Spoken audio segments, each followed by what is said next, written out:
call the meeting to order. Everyone rise for the Pledge of Allegiance. I pledge allegiance to the flag of the United States of America and to the republic for which it stands, one nation, under God, indivisible, with liberty and justice for all.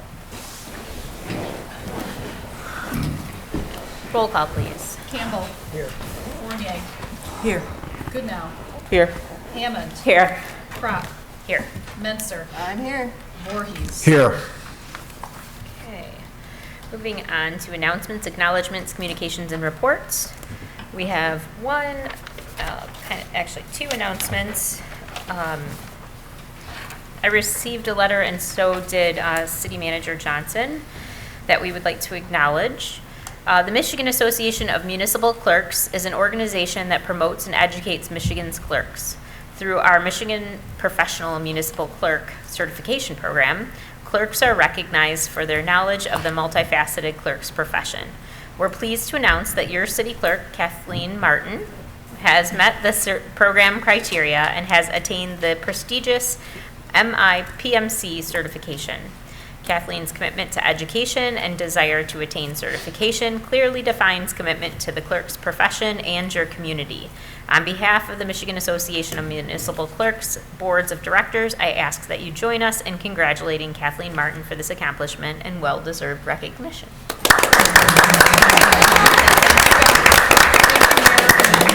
City manager and audience, thank you. And we know that we know that Mrs. Martin has a big election coming up in a week or so, well, a couple weeks, and so we wish her luck in her first one as clerk. So thank you very much for your extra work with this. Oh, thank you.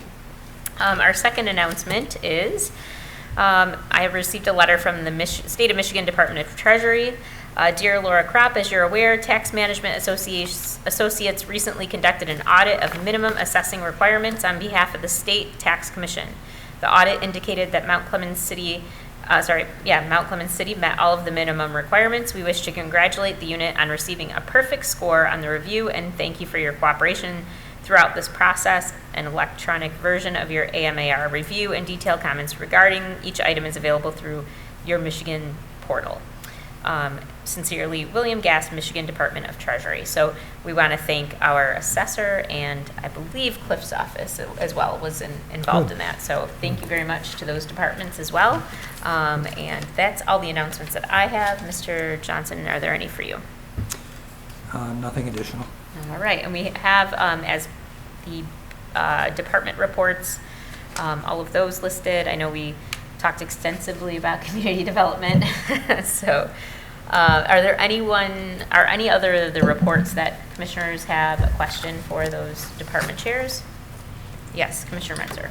So I'm looking at the Sheriff's May activity chart, and it shows for between May of 2020 and May of 2021 a whopping 136.45% increase in traffic calls, but a 95.11% increase in service calls. And so I think I would like to have a definition, a little bit better definition of what are they considering service calls. And I just want to point out that the reason behind that significant increase would be because everyone was, well, first the traffic calls, they were instructed to not make traffic stops during that time because of COVID of 2020. So April and May of 2020, and that's part of the 41B district budget issue, remember? Okay. And so they've returned now to normal operations of, enforcement. So that's part of that. That's why we'll see those increases. So expect that for June, expect that for July, because they weren't doing any. So yeah. But yeah, so I would just like maybe, like I said, a little bit of a definition behind service calls. Is that what kind of calls for help? Because there are other statistics here. But so that's my thing on the sheriff. And actually, there are three other. And please, the rest of the commission here, don't throw things at me. But there are actually three other reports that I would like to see. I would like to see some kind of report on activity for our vacant commercial building ordinance.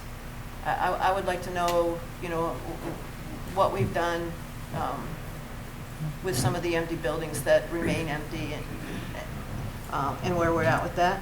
I would also like to see a housing commission report. When we separated from the housing commission, they agreed to send us monthly reports, and I think we got them for like 2 months, and I haven't seen any since then. And actually, I would like to see a DDA report. It is important for us to know, I think, what's going on in the DDA so that we can share that with residents and people who ask, and that we can all show up at some of the events that the DDA puts on. So I would like to see those 3 reports in the future when we can get them together.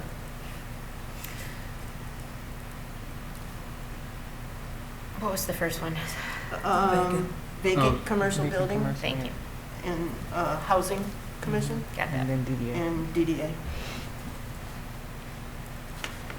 We do get a yearly calendar from DDA, right? And every time it's amended, because we approve it. Also, we have a social media presence that announces every event. Okay. And didn't we get a list of vacant commercial buildings? Wasn't there something that we received? I'll have to look back. I know there was something where we looked at, maybe it was those that hadn't paid, or we were adding it to the tax rolls or whatever. Yeah. Okay, anyone else have any questions or comments about these reports and the information in them? Okay. All right, we'll move to adopt the agenda. I do have one caveat to that. We'd like to take out, administration has asked to remove item 10C because they need some clarification on that. So they would like to remove 10C. Is there anyone who would like to make a motion with that? I'll move that we approve the agenda as corrected. Support. Any questions or comments? Roll call, please. Campbell, Yes. Fournier, Yes. Goodnow, Yes. Hammond, Yes. Crop, Yes. Yes. Voorhees. Yes. Okay. Moving on to public participation. This is the portion of the meeting that the public is invited to address the commission. All that we ask is that you give us your your full name and abide by our 3-minute rule. Is there anyone at this time? We're going to address the in-person public participation first, and then, Darren, are we connected to Zoom? Okay. And we have people on Zoom? Yes, we do. Okay. So we'll address the in-person first, and then we will go to the Zoom. On Zoom, if they can raise their hand, use the raise their hand function, or go ahead and turn their camera on, or somehow, other than smoke signals, please signify that you would like to speak on the Zoom. Okay, is there anyone in person who would like to address the commission?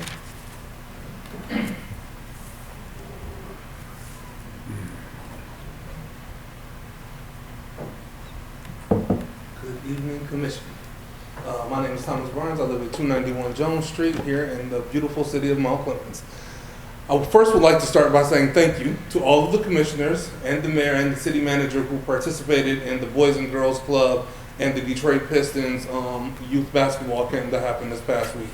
It was a great partnership. We averaged about 60 kids per day. They came in for free. The parents were able to drop the kids off at 9 a.m. Most of the little kids were advised, their parents were advised to pick them up by 1 p.m. because staying until 3 was a hellaciously long day for the little bitty kids. At 1 o'clock, a game truck came in, fed the kids food from local vendors every single day. So they had food from Happy's Pizza. I seen a couple of days that I was there. It's absolutely awesome. And then on Friday, when they did their award ceremony, Commissioner Hammond was there serving ice cream that was made from liquid nitrogen for all of the small children and some of us portly adults. Additionally, I would like to remind the Commission and the city and the residents that we have our sport court program that is still currently happening Mondays from 2 until 3:30 at Shadyside Park, and then Wednesdays from 2 to 3:30 at Wilson Park. Bring the kids out for free sports sampling sponsored by the Wise Positive Play Initiative. And that is all. Thank you, guys. Is there anyone else? Sure. We can bring a microphone to you. Okay, is there anyone on Zoom? I have one. Okay.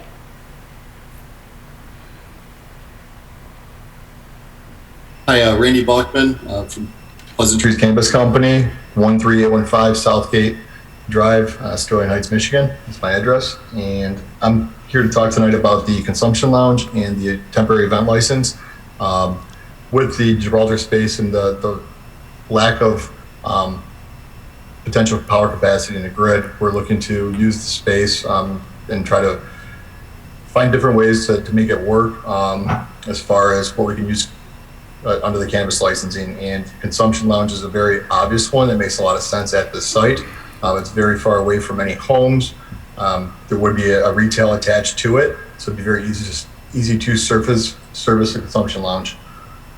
Moving on to the temporary event license, I think that would also be a very good opportunity to use the space at Gibraltar as well.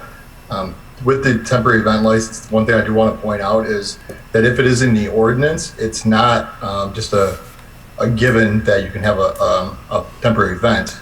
Every single time you want to have an event, whenever you do want to have one, you have to apply to the state 90 days before the event's date, and you also have to get a permit for each event from the local municipality. So the municipality would have an opportunity to look at every single event at that time and decide, if it makes sense, where it's at, and be able to go back and forth with the temporary event license holder for that event. Thank you. All right. Is there anyone else on Zoom? Okay, great. Good evening, everyone. Jerome Crawford, Director of Legal Operations and Social Equity at Pleasant Trees. Just want to echo all the comments that Randy just shared, specific also to Gibraltar, and share a little bit more holistically about consumption lounge as well as temporary marijuana events. That it's essentially a natural progression and flow, given that this body has already voted for the approval of licensure moving in that direction. Now, it's going to have retail establishments and the like. That it would make sense that no different, as the city manager explained in his letter, that the natural progression, of course, is that individuals then have an opportunity to go to where they would actually then consume the product. But unlike your traditional bar or whatnot, you cannot sell at these establishments, so it's important to note what those sort of restrictions are. Echoing another point that Randy made as well, you have to not only get through local municipality approval, but also state approval. So you do not expect to see events sort of just popping up randomly, nor of course would you see a consumption lounge. So there's still going to be some strict scrutiny and processes around it, but will be another opportunity for revenue building as well as job creation in the city, and would definitely be in favor of that coming on over and as well. So be in favor of the consumption lounges as well as the temporary event licenses to really allow this industry to thrive and bolster. Thank you, everyone. Thank you. Anyone else? All right. Thank you very much for all the participation. Moving on to administrative responses to issues or questions regarding previous meetings. Do we have any? Mr. We do not. Okay. Moving on to agenda item 8, approval of minutes. Motion to approve City Commission meeting for July 6, 2021, meeting minutes. Support. Any questions or comments? Roll call, please. Fournier. Yes. Goodnow. Yes. Hammond. Yes. Crap. Yes. Menser. Yes. Voorhees. Yes. Campbell. Yes. Okay, general business. Item A, marijuana business ordinance discussion. This time it's going to be on premises consumption and temporary events. Mr. Johnson. Yes, this is the fourth and last of the 4 significant areas that were identified in the city attorney's original cover letter. We've gone through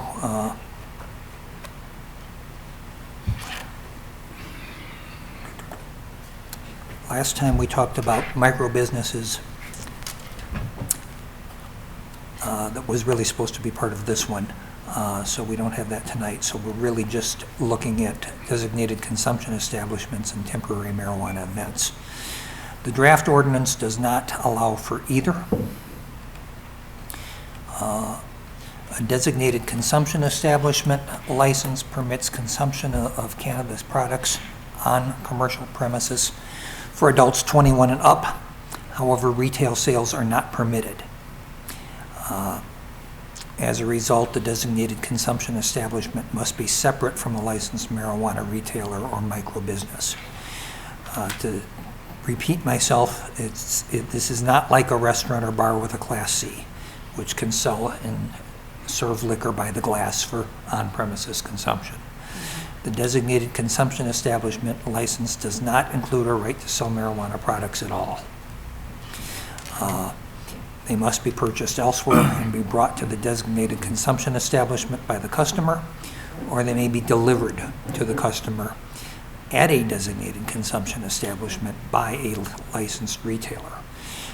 For this reason, you're likely to see, as was already suggested during public comment, applications for designated consumption establishment licenses coming from persons or organizations who are also seeking or already possessing a retail license, who intends to put the designated consumption establishment next to or very near the licensed retail establishment.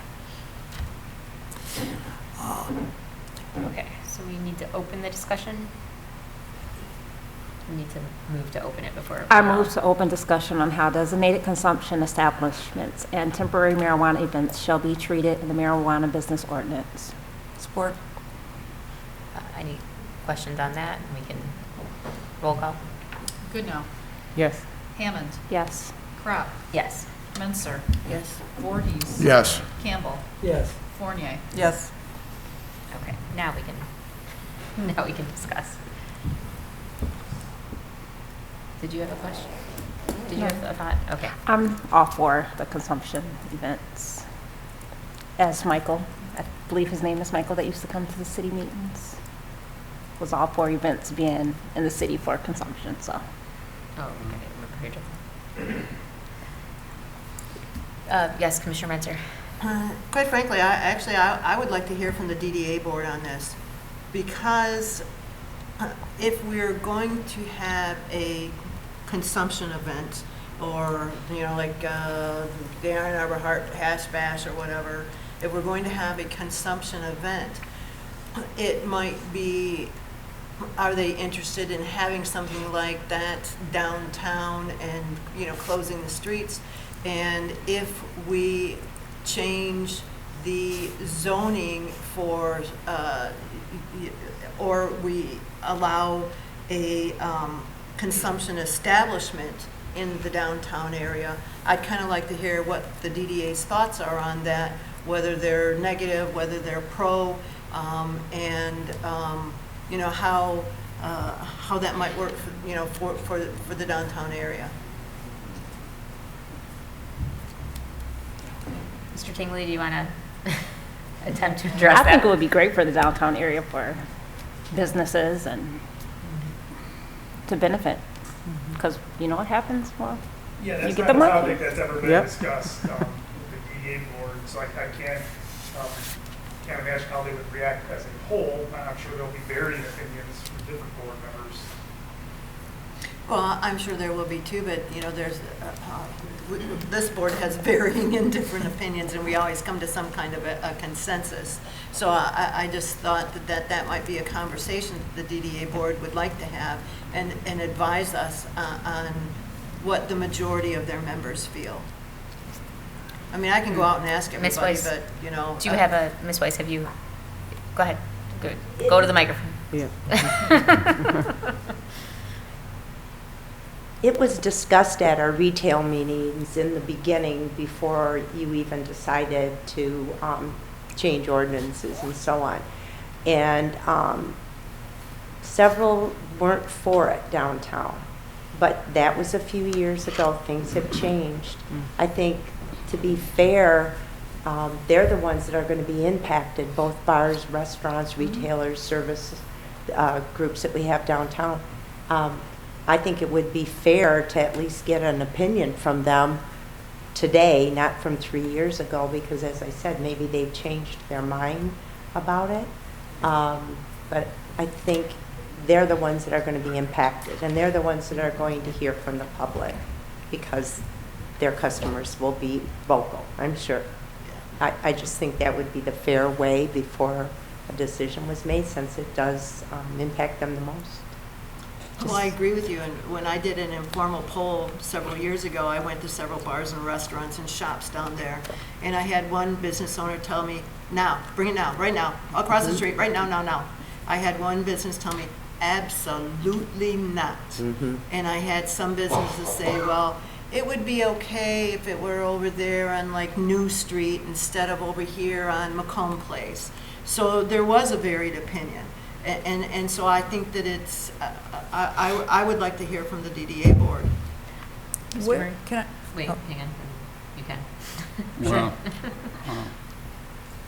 let's, number one, don't confuse the designated consumption establishment with the marijuana, temporary marijuana events. Right, no, I know they're two they're separate things.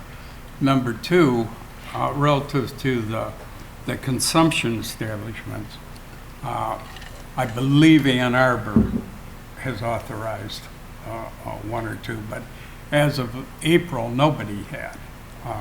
So it isn't like they're out there where you can in an abundance. They, as Mr. Johnson pointed out in his report, the idea is that they are going to be adjacent to or closely near a retail establishment or a micro business. That's the way it is somewhat perceived. That's how it's going to be, because they're the only two places where you can buy the marijuana. Right. So the one in Ann Arbor, by way of example, is a house that is next door to a retail establishment. I don't think you're going to see much in downtown because of that reason. Our ordinance and this proposed ordinance both specify that it's light industrial and industrial, and you have one general commercial logo that it would be allowed in. So I don't really see where you're going to have a number of people opening up or attempting to open up a designated consumption establishment downtown. That's number one. Then there are some restrictions. Laura has some rules, and it isn't like you can just go into any storefront and open up. There's special ventilation rules. There are a number of things relative to these designated consumption establishments.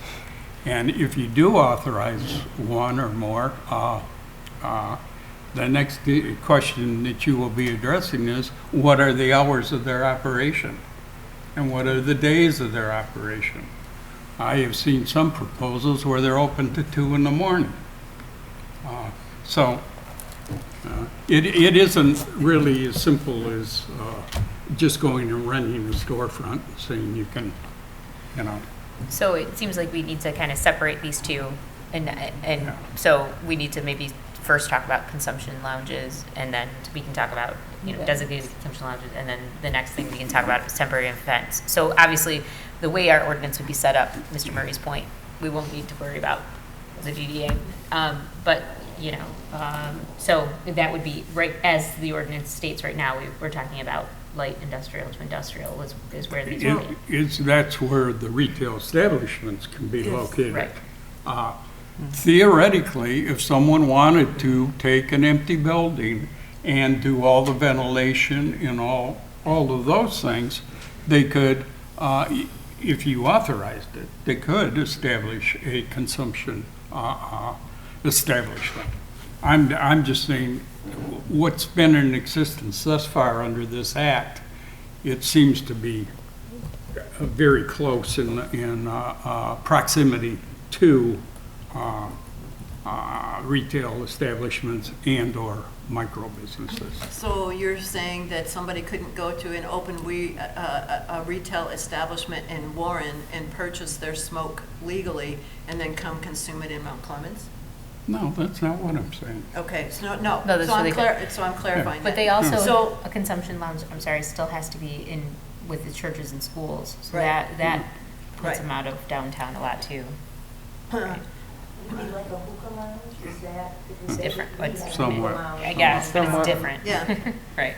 So, so that still takes me back to, we can change the zone, you know, where we want this in a zone. The ordinance is not written in stone and it's not been finally approved yet, so that can change.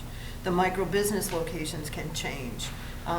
So, again, I would like to hear from some of our local businesses in the city if they are interested in having a consumption establishment, and, you know, is the business owners in the DDA district, are they in favor of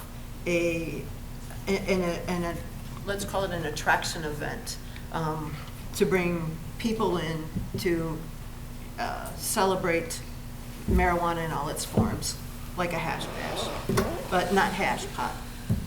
Does anyone else have any questions or comments? Okay, Mr. Murray, thank you. You've answered a lot of mine, but, I mean, if someone goes and buys it, once recreational is approved, if someone goes and buys it, where can they consume it right now? Does it have to be in their home or Well, any private residence The or? statute says you can, consuming marijuana in a public place is prohibited. Okay, so once, Except for, and that's where you get into the designated consumption and the temporary event licenses. okay, so these would be just places, just strictly for Smoking. smoking marijuana?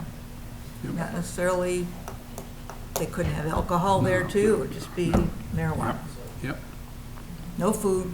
No food, no drink, marijuana. Could they have a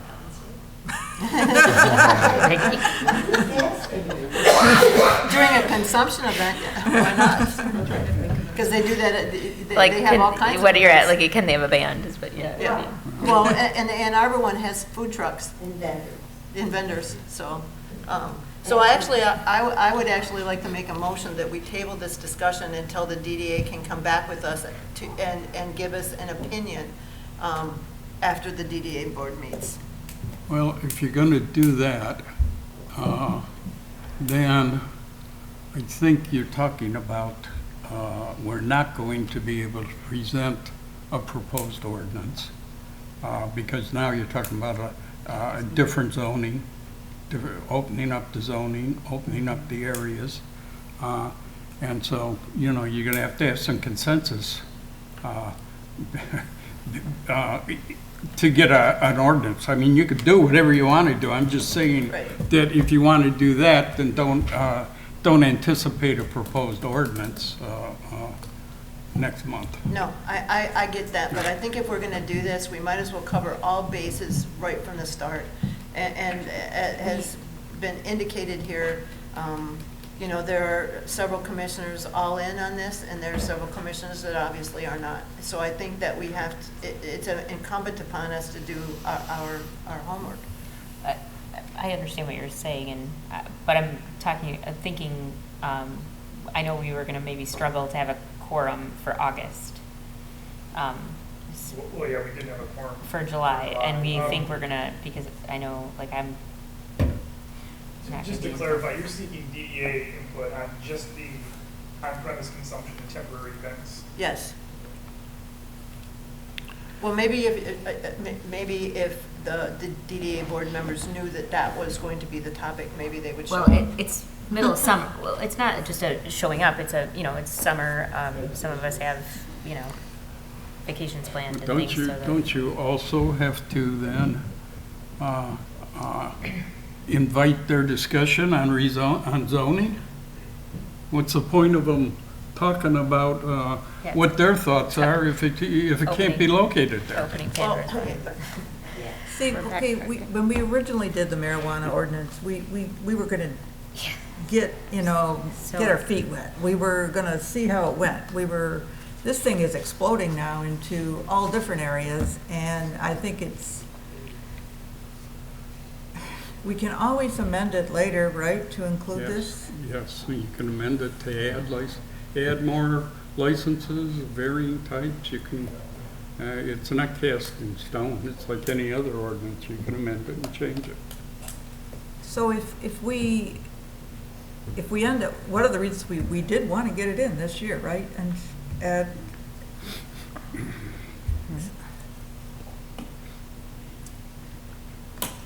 Yeah, I you're don't gonna know, push this is till- taking it into all different areas than I You're gonna ever push this till contemplated. after the election.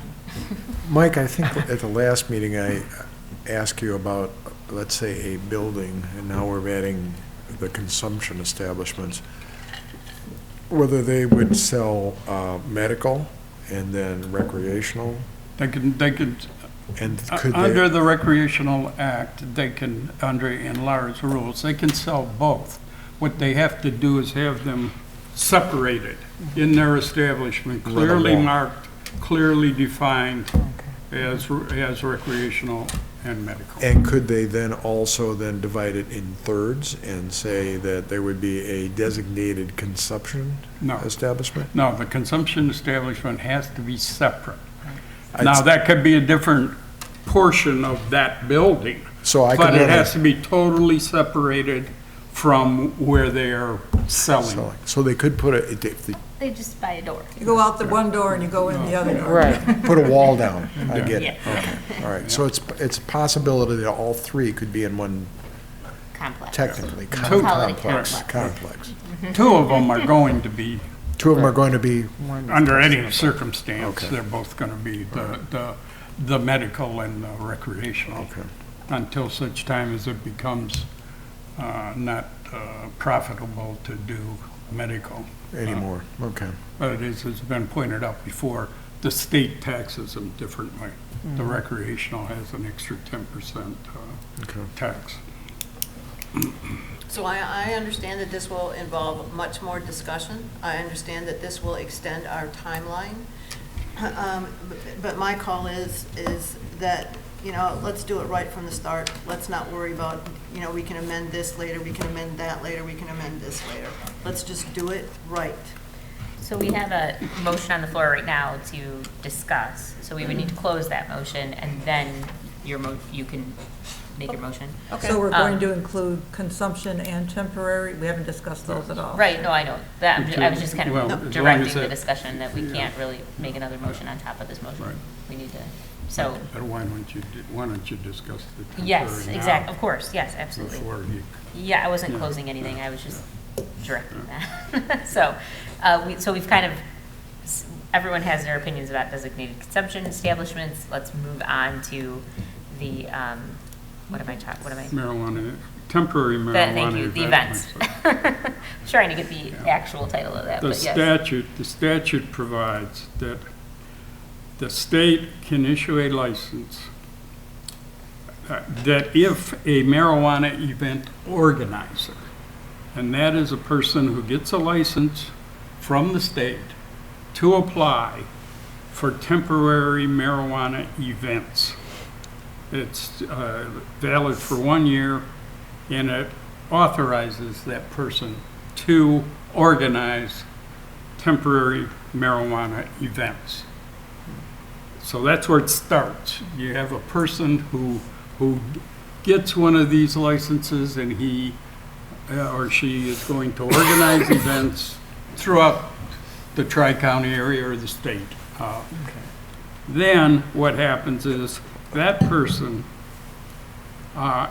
must find a site, and then has to go to the municipality where that site is located and get approval to conduct an event at that site.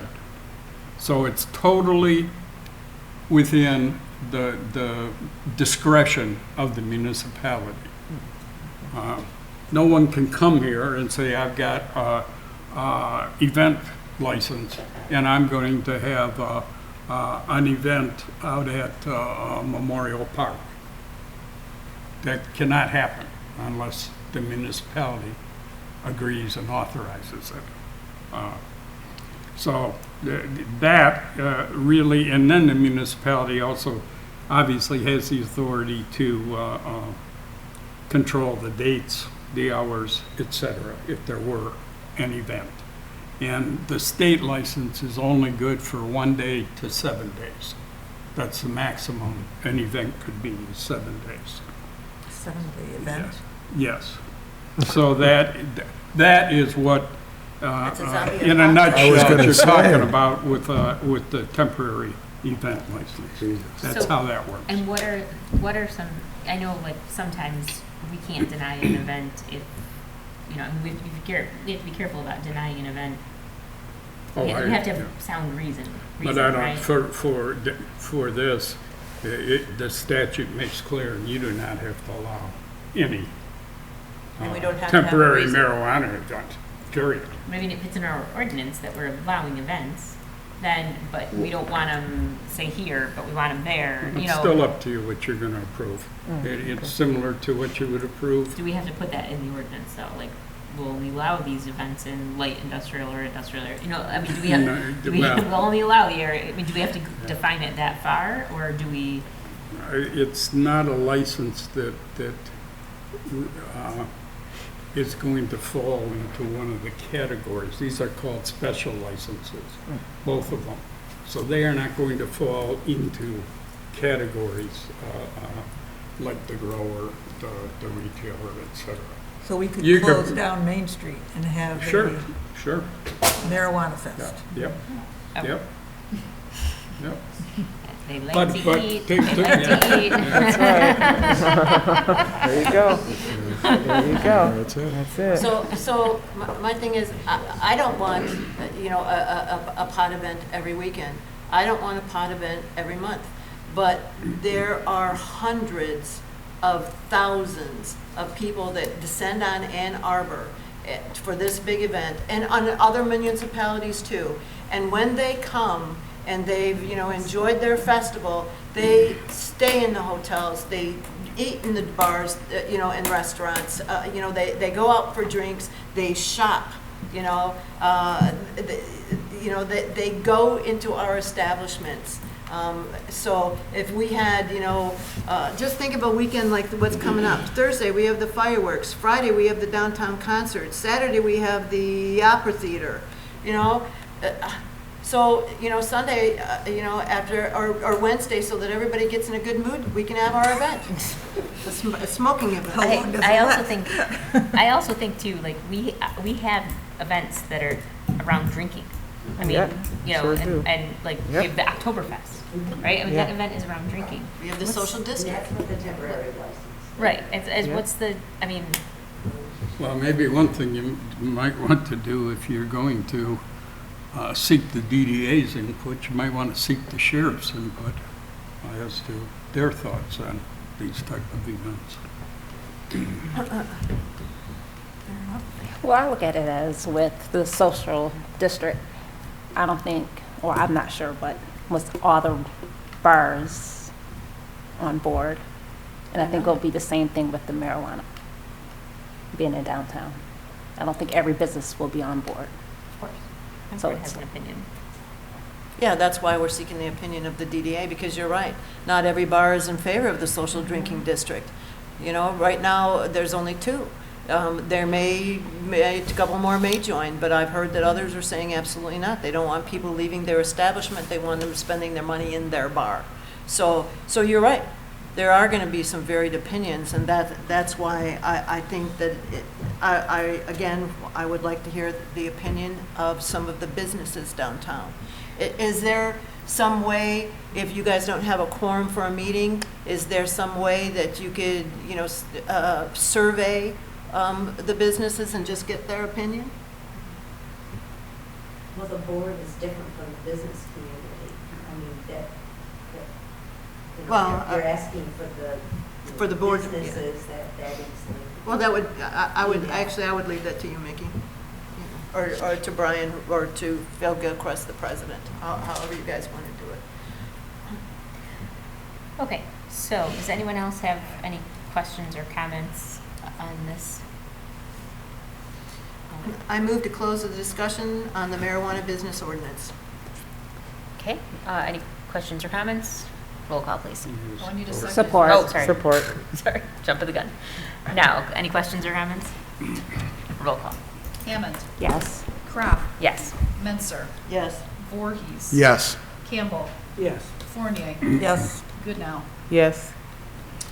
I move to table this discussion until the DDA is able to come back with a majority opinion. Do I have a second? Do I have a second? Do I have a second? Sure, second. Okay. Questions or comments? So, yeah, I do have one for Commissioner Menser. So you want them to do this for what reason? What's this going to show us? Because if we were going to have an event Okay. in the downtown area, Uh-huh. the businesses ought to be able to give their opinion on that event. And if they come back and a majority says, we are totally against this, then we're done with the discussion. If they come back and say, we are totally for this, we think this would be great, we think it would attract business, we think it would attract people, then we're going to have all of the other discussions that Mr. Murray pointed out. But the events are not just for the downtown area. Right, they could be other places too. I also would like to mention that we're just, right now, directing Mr. Murray to formulate an ordinance. We do have an opportunity while he's formulating to get this information, and then we could say, okay, we've got this huge, terrible response. We can X this within the next few weeks. Yeah, we can So, I mean, drive I would hate to see that we would hold this up for, another month or so to because of that. That's my opinion, but anyone else? Okay, roll call, please. Crop, No. Menser, Yes. Voorhees, No. Campbell, No. Fournier, No. Goodnow, No. No. Hammond. We have some, motion failed. Do we have another motion that somebody would like to, there are a few that are on here. I move the proposed marijuana business ordinance, if adopted, should allow 2 designated consumption establishments. Oh, then we're doing these separate? Okay. Anyone support? Support. Questions or comments? Roll call, please. Menser, Yes. Voorhees, Yes. Campbell, No.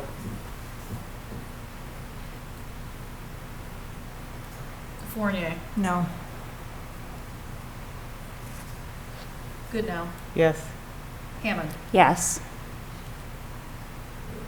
Do I get one? I was going to say, Lord. She forgot No. Yes. Okay, so now we need a motion on temporary marijuana events. And that motion passed Yes. Yes. Yes. All right. 5-2. 5-2. 5-2. Okay. Go ahead. I move the proposed marijuana business ordinance, if adopted, should allow temporary marijuana events. Do I have a support? Support. Okay. Any questions or comments? Roll call, please. Crop, Yes. Menser, Yes. Voorhees, Reluctantly, yes. Campbell, No. Fournier, No. Goodnow, Yes. Hammond. Yes. Okay, motion passes 5-2. Did I- Yep, go ahead, please. And that is that the Yeah, I'll have to- revised If we don't do this, proposed they're gonna ordinance put it on the ballot, so we better do we that. will reflect what is the direction that we've been given by the commission on these various items. And there may, in addition, we're looking at right now, there may be some changes to the selection criteria. And we will point that out when we send all of you a draft of the proposed ordinance. Because the comment was made, we want to do this right. Well, the biggest right and wrong is going to be over the litigation as to, is this a competitive process? Okay. That's what all the litigation has been over thus far, and that's one of the things that hopefully there's no guarantee, but we want to make sure that we make that as foolproof as possible. Okay. Excellent. All right, we're going to move on then to engagement letter for Miller Canfield, agenda item 9B. Mr. Johnson. Yes, we have two different, Oh, I'm sorry. We need a motion first. oh, sorry. Let everybody get there. I move to engage Mr. Jeffrey S. Arnoff of the law firm of Miller Canfield to represent the city in matters relating to the Michigan Brownfield Redevelopment Act and to authorize the mayor and clerk to sign the engagement letter. Support. All right, now we can go ahead, Mr. Johnson. Thank you. The city's facing two situations right now that require very specialized legal expertise. Both of these involve the Michigan Brownfield Redevelopment Act. The first involves a reimbursement claim arising from a 2009 brownfield plan. It's extremely complicated because all the brownfield plans are based on tax increment financing, capturing a tax increment and being able to use that to pay for the brownfield improvements or to reimburse the developer for his brownfield improvements. The complication we've got in this case is that the DDA is already capturing tax increment revenue, or most of the tax increment revenue. And in order to do this, we're going to have to get some agreement from the DDA to give up some of their capture. The second involves a new brownfield application from KE Electric. We have a work session scheduled in the future for a presentation to the commission, and then we have actually this week, the Brownfield Commission is hearing the request from KE Electric. I sent that agenda out to all of you and indicated that if you wanted to get a preview of it, you might attend that meeting. The reason I'd like to get specialized legal counsel on this one is because I think there's things that weren't handled properly in 2009. I mean, this situation with the DDA should never have been allowed to happen. But I just want to make sure we do this one right. Okay. Mr. Aronoff has assisted the city on other issues. He served as bond counsel on a recent bond issue. He also assisted the DDA with its plan amendment last year, so we're very familiar with him. And we're recommending that the city engage him to represent us in this matter.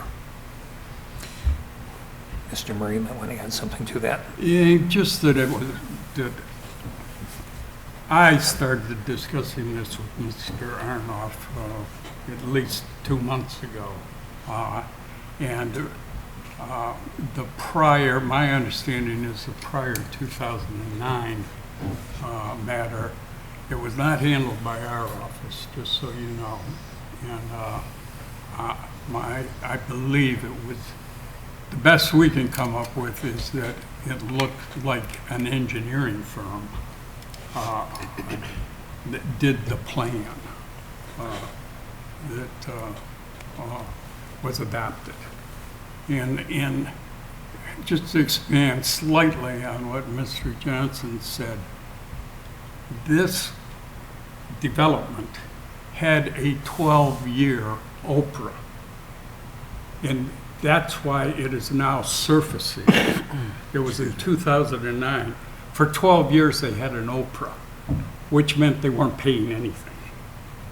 Who's this for? It's, the old fire station.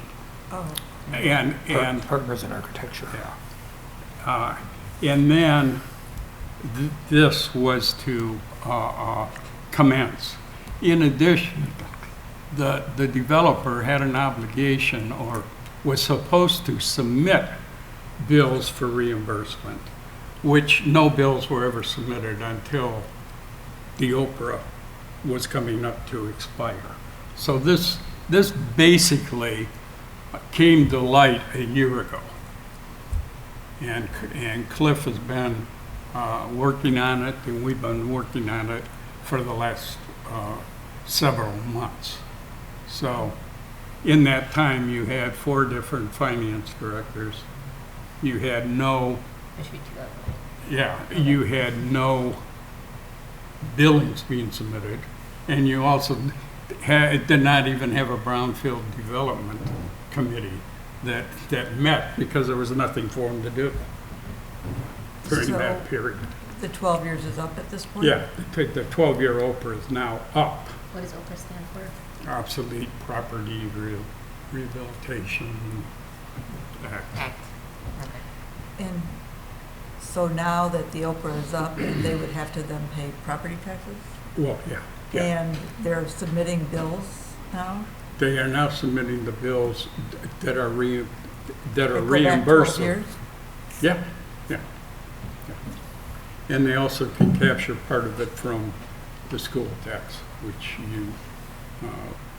this is one of the few statutes that authorizes capture from schools taxes. But they knew it wasn't going to kick in for 12 years.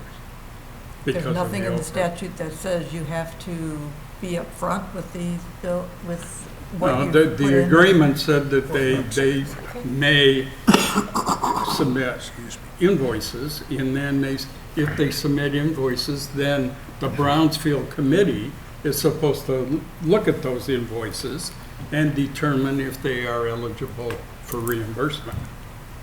And of course, nothing was done over the 12-year period. So that's one problem. Yeah, well, the other one is just that Not a there's. problem they're doing. Right, they're doing a project and we're Which- beginning the, yeah, Looks amazing. it does look amazing, but yeah, they The have other to one is submit not a problem. It's an opportunity, and I just want to make sure we do it right. Yes, Amen. because that does seem like a huge development It's a big, big, project.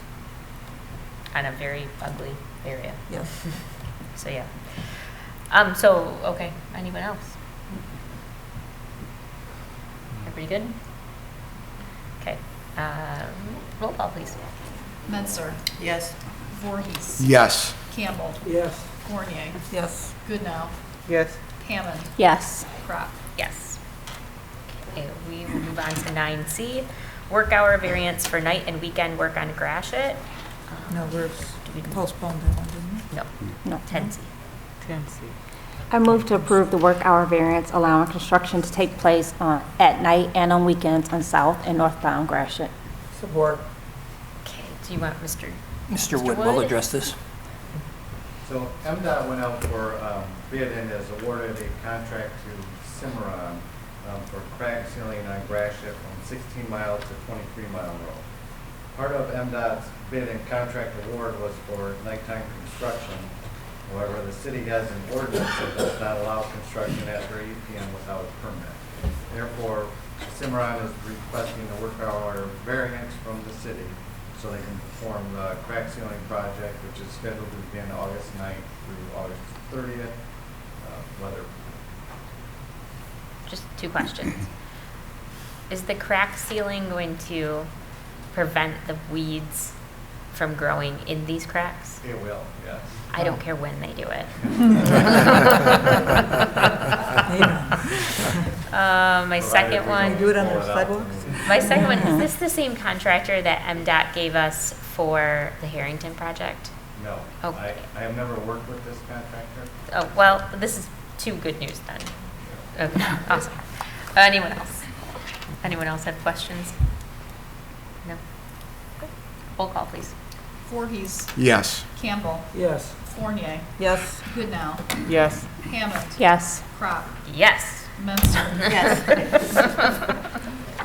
I've never been so excited about crack ceiling.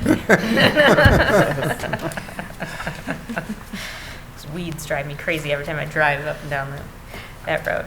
All right, we're moving on to the Carnes Center conveyance documents. I'll entertain a motion. I move to approve the lease termination agreement for the Carnes property with the Mount Clemens Community School District and authorize the mayor and city clerk to execute it on behalf of the city. Mr. Johnson. Support. Oh, support, sorry. Support. Thank In you. a hurry tonight. Okay. Which of you would like to? All right, Mr. Johnson. I'll start. Okay. The city attorney prepared the attached documents to terminate the Carnes lease and to convey all property, real and personal, to the city. They call for the city to take possession of Carnes on August 1st. There are two documents, a lease termination agreement and a quitclaim deed. As the quitclaim is only signed by representatives of the school district, we're not asking the city commission to approve it in the recommended motion below. The conditions of the lease provide, upon expiration or earlier termination of the agreement, the leasee shall quit and surrender the property to leaseor in good order and condition, reasonable wear and tear accepted. We find the building to be in reasonably good condition except for the parking lot. It's not perfect, but I think anything else wrong with that building would come under the normal wear and tear. But the parking lot is basically requires complete rebuilding. It's the opinion of our engineer at AEW, Kyle Seidel, and he has estimated the cost of replacement at about $160,000. So this agreement does call for the schools to reimburse the city for the cost of replacing the parking lot up to $160,000, with payments spread over 5 years. That's at the school's request. The superintendent has agreed to this, but the school board has not yet voted to do so. Their next meeting, I believe, is July 21st.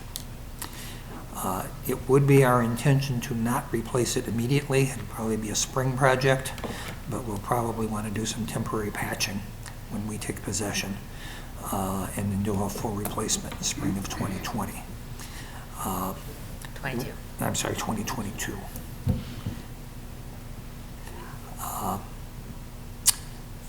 Things that we have done already is we've already made arrangements to put the Carnes Center onto the city's insurance policy effective August 1st. We will be transferring utilities to the city.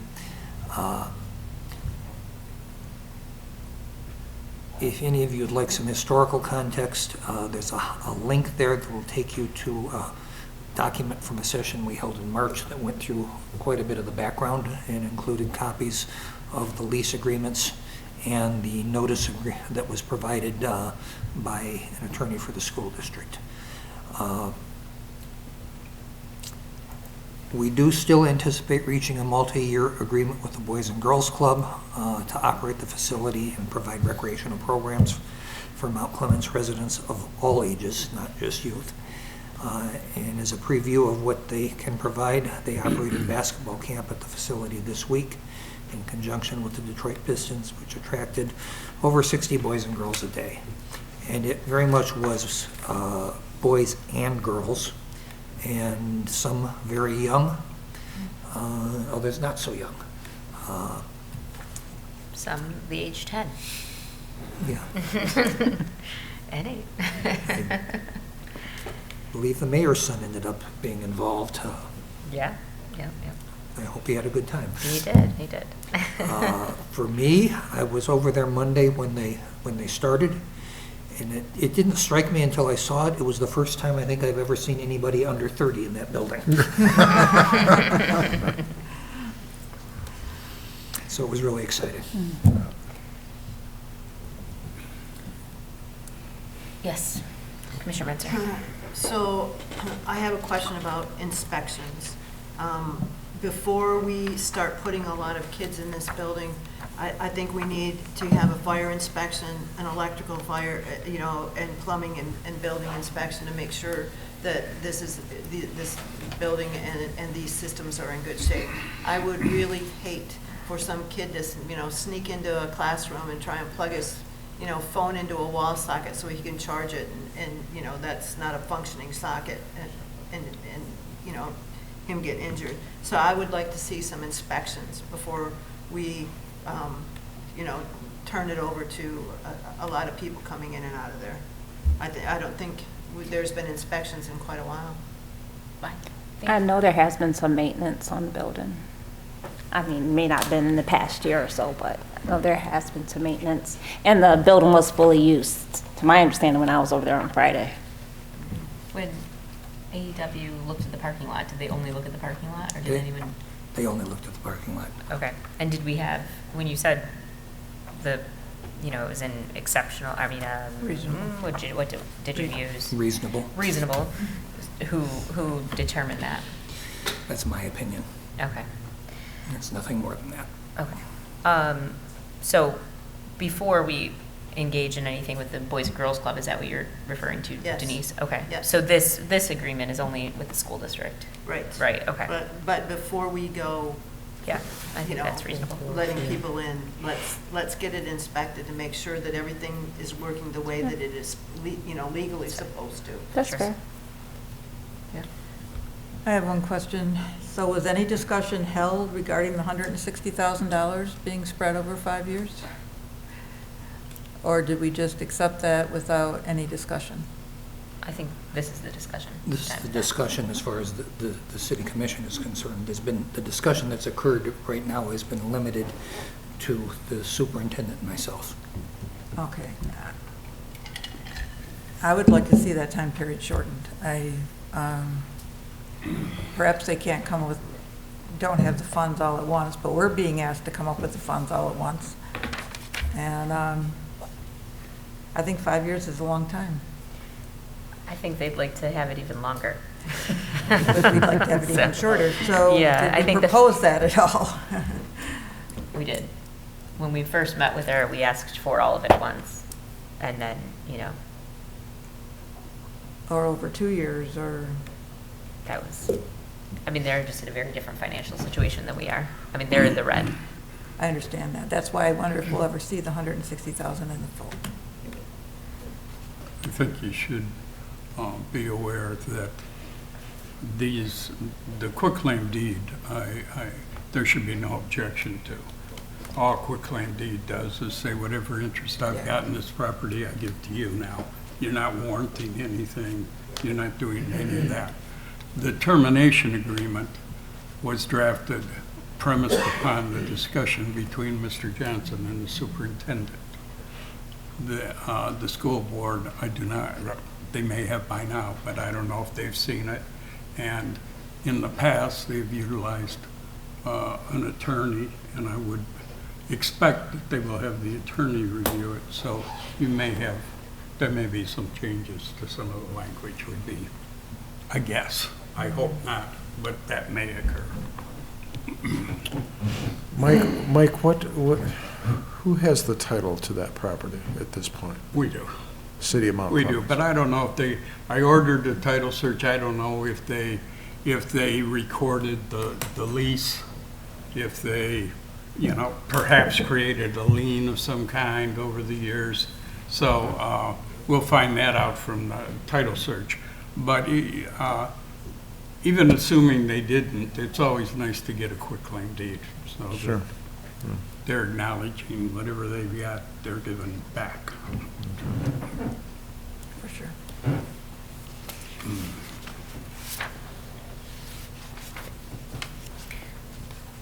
Even over 4 years.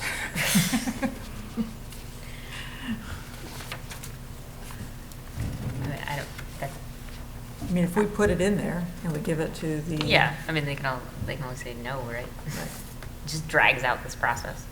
And I want to, I'm hoping that we anticipate Boys and Girls Club, we have a meeting, we're trying to set up a meeting right now. It looks like middle of August is when we're going to be able to meet with them to kind of iron out some details, but to talk about some things. But But it looks, what the Boys and Girls Club is trying to do currently is secure funding for 5 years for operational costs. So that way, they have a sustainable operation for at least 5 years. We can guarantee the community that they'll be there. And they're very close to that number, but they are waiting on one of their funders to come in, and they have been guaranteed an answer by September. So we know that it will be a little bit after that we can then announce and sign the deal and all that. But I'd like to be ready for that, because the school board only meets once a month. So that, I'm sure they could call a special meeting and all of that, but it would be nice to just be able to make these things happen instead of it being us talking about this next July. Well, So- I'm not trying to No, I drag it know. out. No, for but sure. I'd like to do the best deal we can do for the city. Absolutely. And since we do have to put up the 160, I just think we should pull it back a little, even if it's 4 years. I just Okay. think we're never going, it's very risky to me to go out 5 years with this. I don't think you're wrong. I'll just leave it at that. Mr. Voorhees and I have Yes, for those of us who have a history. we have some insider knowledge of. Probably some of this comes from you, from the things I've heard. Like us. But going there. we know the school district is not in great shape Yeah. financially, and Yeah. that's a well-established. Yep. I'd like to see I'll take a year.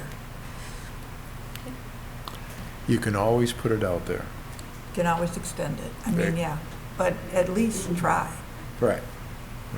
If 4 makes you feel better. 3 would make me feel better, and Yeah. 2 would be great. But let's start there. Concede on 4. Okay. I'll concede on 4. Is there anyone else who has any feedback on this one? That would be a nice 40,000 a year. Okay. Do we want to? Are we just noting that change, or do we need to change the motion? You would need to change the motion. All right. So who made the motion? Fournier. Oh, Oh, there you go. that's convenient. So I have to first. Can you amend your motion? Amend your motion, and Do we then have your to get- supporter will have to support it again. We don't have to do anything with the motion that's on the table, like get rid of that. I think we can amend it, can't we? Why don't you vote on the motion on the table and then make a new motion? Okay.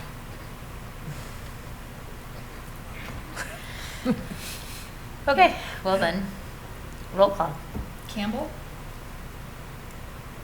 We're voting this down now. Okay, now.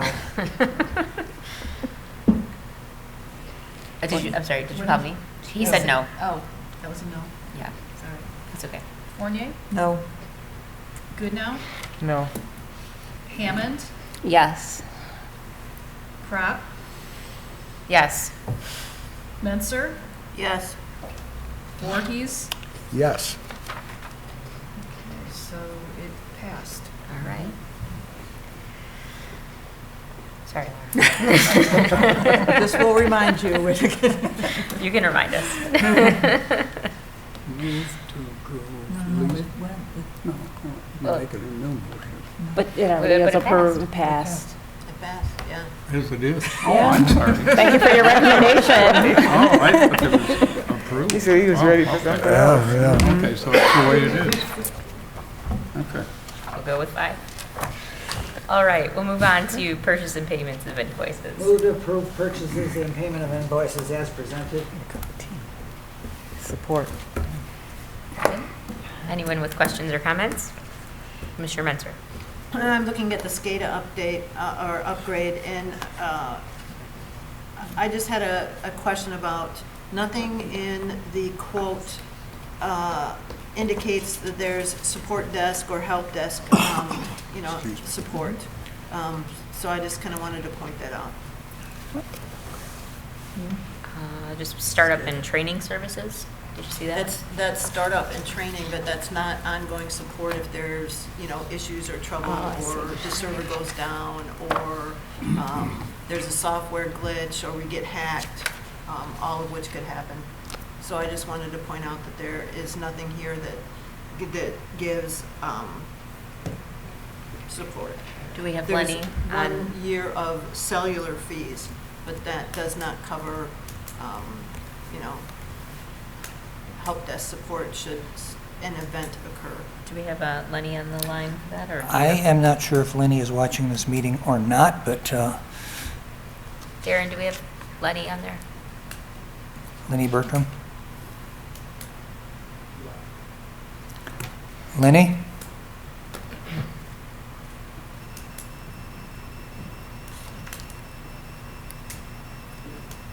Yes, I'm here.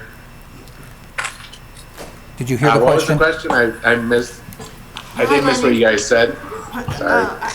Lenny, I looked at the quote, and although it has a year out, of cellular fees, I don't see anything on the quote for like help desk. If we get hacked, or there's a server failure, or there's a sudden upgrade or patch needed in the software because of an issue. I don't see anything on this quote for, help desk services. They are the city's force contractor. We have a contract with them where we have an hourly contract with them currently, where all that stuff would be included just under their normal working contract. Okay. So this is just for the SCADA upgrade, and Yep. all help desk services is covered in another contract. Yep. Okay, thank you. Hey, are there any other questions or comments? All right, roll call, please. Fournier. Yes. Goodnow. Yes. Hammond. Yes. Crap. Yes. Menser. Yes. Voorhees. Yes. Campbell. Yes.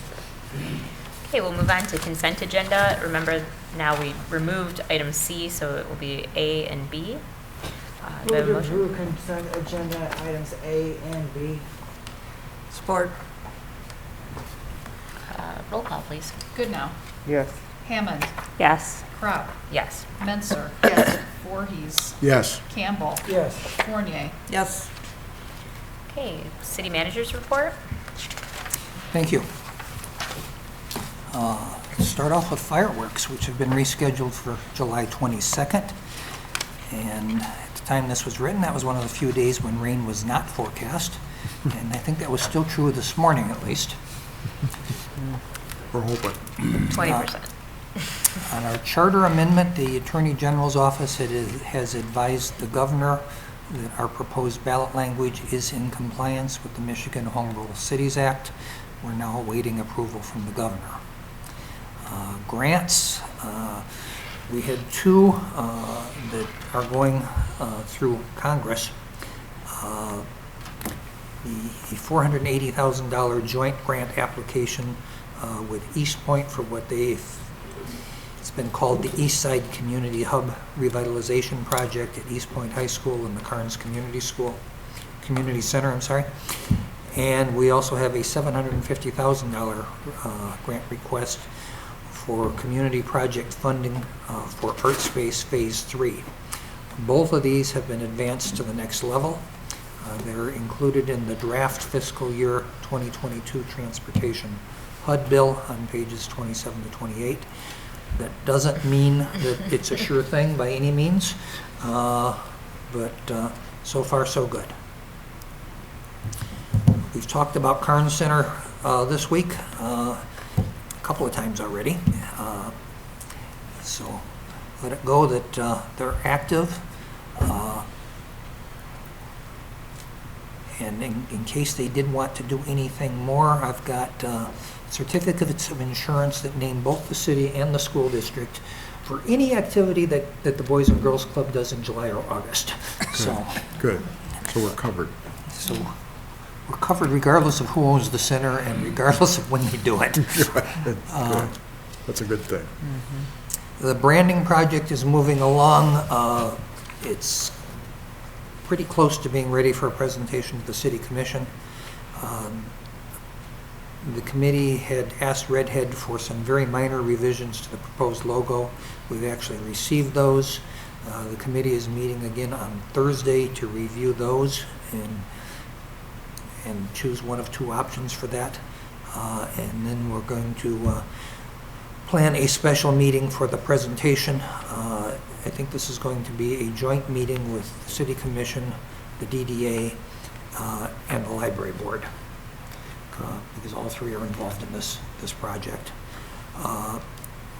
We already have special meetings scheduled before the next 4 regular City Commission meetings, so this is going to come on an off date. And if I can get everything arranged, I'm probably going to do it at the Anton Art Center. Oh, that's good. You can Yeah. manage. I think it's better set up for doing this kind of thing. Clerk certification, the mayor read the letter from the Municipal Clerks Association. Congratulations again, Kathy. Thanks, Tom. Retirements and replacements. Teresa Hipple, recently retired from the Community Development Department, has been replaced by Taylor Stacy. Terry Lucci's last day in purchasing will be July 27th. She's currently training her replacement, Tyler Fox. So we're going from the Therese and Teresas to Taylors and Tylers. COVID-19. This is the first report, city manager's report I've ever prepared that did not lead with COVID-19. I say here that the numbers remain low and that the chart indicates that. I know there's been a lot of things in the news about numbers creeping up again. But I think right now we're still in a good place, a very good place compared to where we have been. I do have the link for Macomb County Vaccine Central. Anyone 12 or older is eligible to receive a COVID vaccine, and if you want to know where, click on that link and it will tell you. And we have the future agendas. We talked about KE Electric. It's the next meeting, 8/2, when we're going to have a work session on that one. Excellent. Anyone have any questions or comments? Commissioner Metzer. I would like to know if decisions have been made about the CARES money that the city received. I know we made some decision for part of it, but there's still $1 million sitting out there that we haven't had any discussion on, and I'd like to know what we're doing with that. That's correct. We haven't made a decision on that. We haven't brought anything back to the commission on that yet. So are we going to do that soon? Yeah, we'll need to. Okay. Then I'm good. Okay. All right. This is our second opportunity for the public to participate in our meeting. And if you would like to address the commission, we ask that you come to the microphone, give us your full name, and abide by our 2-minute rule. We'll first address people in person, and then we'll go to our Zoom meeting. Anyone who would like to participate? Sorry guys, I know it's been a long meeting. Thomas Barnes, 291 Jones Street. I just want to say, as one of the loudest advocates for the Carnes Community Center, somebody who has been fighting for this place for a very long time, I can tell you that being there last week with all of that new energy, with all of the kids, with the parking lot full, people from the community were driving up. What is going on here? What is happening? Tell me about this place. What's going on now? So there was a lot of new excitement and a lot of new energy that was there with the reopening of that center. You're looking at a building that's been sitting vacant for over a year. You're looking at the skeleton every day. It looks like it's dead. And in 2 seconds, boom, the whole neighborhood is on fire about what's going on there. The Boys and Girls Club of Southeastern Michigan brought that spark back to a hopeless community in our city. And I want to thank you for the part that you played in making that happen. About getting the parking lot open, getting the doors open, and putting smiles on the faces of our local kids. Because at the end of the day, they are our children. All of them are our kids. My kids were there, and I don't know if any of you know, but my son, who is one of our county commissioners, actually drove her children from Warren every day to participate in this camp. So we got a lot of saturation, and then the pokey people too. So like that was a whole nother level of excitement downtown on Sunday too, with all the Pokemon players. So the more things we keep going in the city, the better energy, better attitudes, better everything. So thank you guys. Anyone else? No one on Zoom? Okay, excellent. We'll go ahead and move on to commissioner comments. Wait. Commissioner Hammond? Oh, what? You, get up and tell everybody about this week.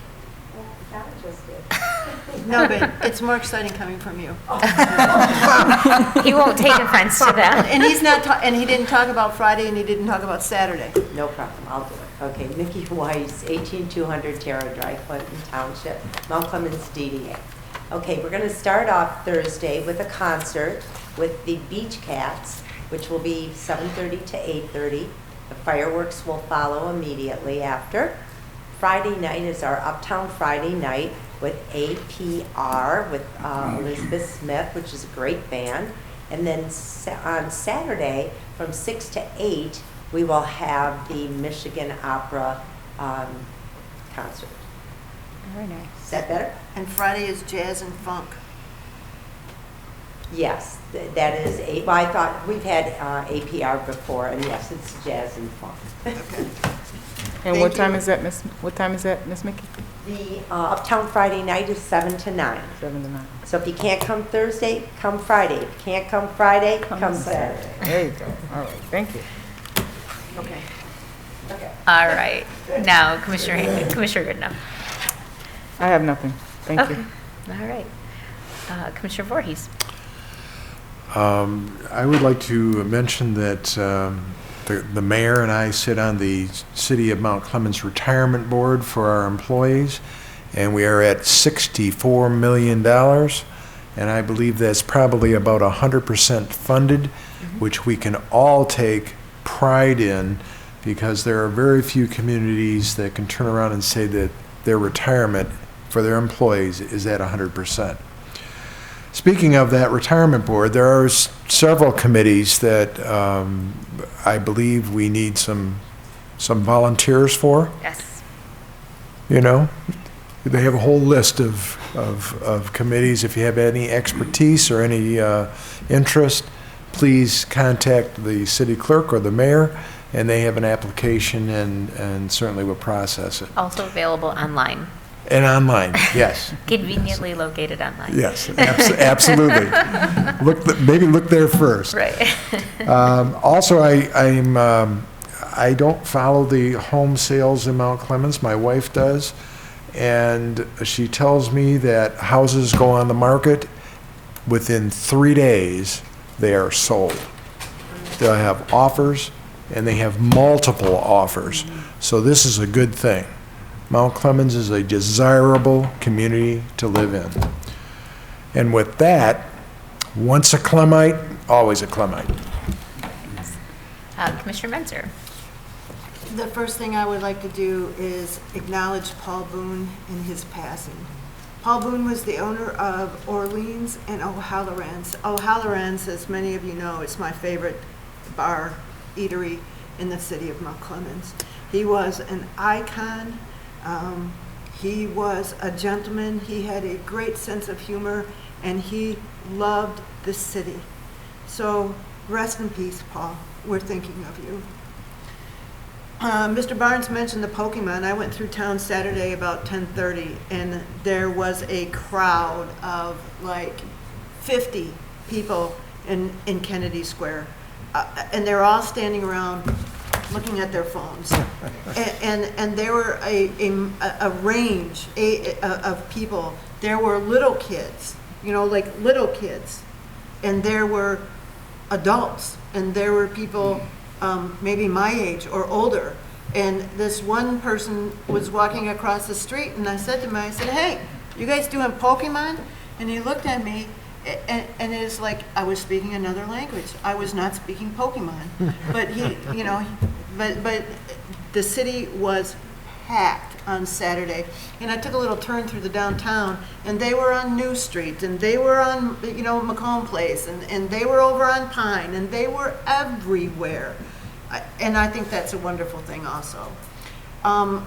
After I attended the celebration of life for Paul on Saturday at O'Halloran's, I walked over to the concert and caught the concert, talked to a bunch of people, and it was a wonderful concert. It was really great to see all of the people out there. People came prepared with their own beverages and their own chairs, but there was also quite a few tables where people had the social district special designated glass.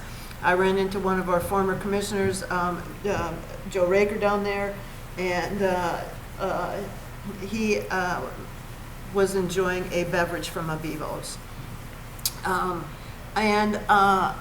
So I already asked about the Recovery Cares Act, and I just wanted to remind Mr. Barnes, there is a little free library out at Carnes that could be filled. It is filled. Yeah, it had quite a few books in there It was Friday. filled. Was it? Wayland Good. was- yeah. Okay, Check it out. good. Thank you. If you need books, call us. I'm done. Okay, Commissioner Campbell. I would just say, we had a meeting tonight prior to this about regarding blight and how things work, et cetera. I think Mr. Tingley has offered some new streamlining to help the process move along, so I think everybody is very pleased with regards with what took place tonight, so thank you to that. Excellent. Thank you, Mr. Campbell. We will, Commissioner Hammond. Thank you.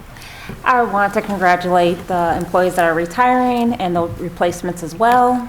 And then, yes, the Excitement Friday at Kearns was exciting to see the faces of the children smiling and playing, and the different vendors that they also brought in. Dr. Nitro doing the ice cream and the science experiment, the gaming bus that the children truly enjoyed after the physical activity of playing basketball. And also there was a lot of other volunteers. I didn't get their names, but there was a group that was giving away books to all of the children. So it was just an awesome event to be able to go out and attend and see all the happy children at Kearns. And that's all I have for tonight. Thank you. So I'm going to connect the Pokemon and the Carnes event, because I was at the Carnes event just for a little bit, and it was an amazing, as you all heard. But there was a little guy there, and he was drawing a picture, and I said, what is that? Is it a monster? And he says, it's a Pokemon. And he gave me the name of it, which I don't remember anymore. But it's a great grandchild event for you grandparents. I take my grandsons and we go Pokemoning, and it is a lot of fun, I have to say. And it's outside, and Pokemon is on my phone. So my condolences to Paul Boone's family. I feel so bad about that, and he went through so much. It is a loss for Mount Clemens, but we thank him for all that he's done, and his wife. I mean, she's still there, and she's been through a lot, and my condolences to her. Kathy, congratulations. I'm so happy you've done such an incredible job so far. I just so happy you're here. And good luck to Teresa and to Terry.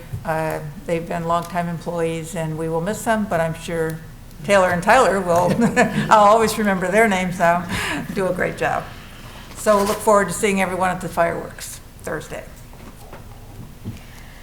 All right. I want to thank everyone who also had a role in the Boys and Girls Club and Detroit Pistons camp.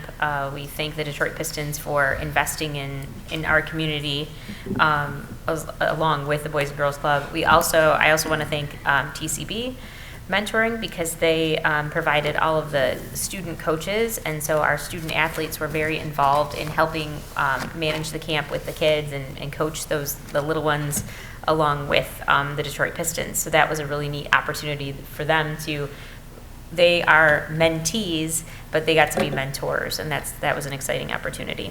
I also want to mention I think my experience with Paul Boone was that he was kind of a gentle giant within our city, and he had a really big personality, but he was also a person that people listened when he spoke at our DDA meetings, because he had thoughtful additions to our meetings. And he was also a doer. So when things needed to get done, if it was haul a block of ice for Mickey for the ice show, or put up a tent for Oktoberfest, or sponsor the bar for the art center, quiet things that were never publicized. He never asked for recognition. Actually, he would prefer to not be recognized necessarily. He would just prefer that you come to O'Halloran's and have a beer, and that way to recognize him. I know that there were very dark days during the recession in Mount Clemens. I lived here during those times, but I wasn't involved politically. But I know that the Boones were people who helped keep the lights on in downtown. And they were people who never left during those dark, dark times. And I think that we should all remember that, and I think that we should all honor him by making sure that his establishments are keeping their doors open. So I think even if you didn't have the pleasure of knowing Paul Boone and didn't have the pleasure of knowing his wife necessarily, I think that going to honor him by attending, and going to his establishments would be a great way, and something that he would think is amazing. So I of course pass on our deepest condolences to the entire Boone family. And with that, I will. Mayor Crop, Yes, before we conclude, I would hope that we would be able to have a resolution. It's in the works. And have Mrs. Boone here for a presentation. We thought that this meeting was a little too early for it, but Yeah, yeah, we will. It's in the works. Yeah, Very Vicky's good. helping our staff do that. Yeah, Very good. absolutely. And actually, we're also gonna at our next, if we don't have an August DDA meeting, it's also in the works to find out how we can honor him as a group there as well. Perfect. So with that, I will entertain a motion to adjourn. Motion to adjourn. Support. All in favor? Aye. Any opposed?